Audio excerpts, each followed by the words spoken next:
Les tote bags pas si écolo que ça, les déchets plastiques dans l'océan et les pères qui font du sport.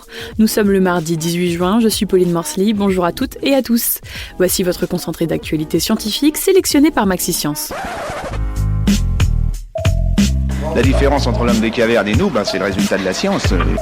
Et ce n'est pas une opinion, c'est de la science. Notre monde n'est pas si moche.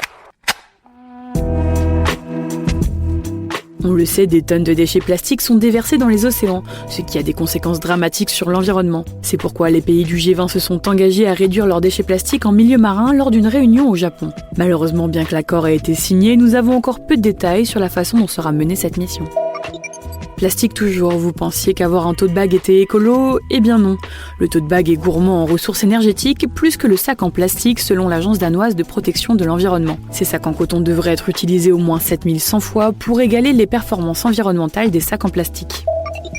Selon une étude récente de l'Université de l'Ohio, les pères qui pratiquent un sport, même modérément, et même un mois avant la procréation, transmettraient de meilleurs gènes à leur futur bébé. Ceux ayant une alimentation grasse et ne pratiquant pas de sport auraient plus de risques de transmettre à leur future progéniture un risque plus élevé de diabète et d'obésité.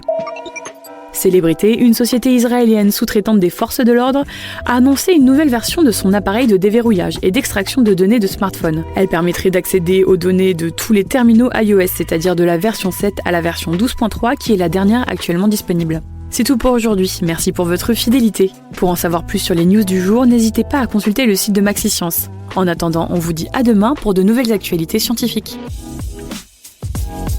Voilà. Il ne reste plus qu'à vous remercier de votre attention. Au revoir.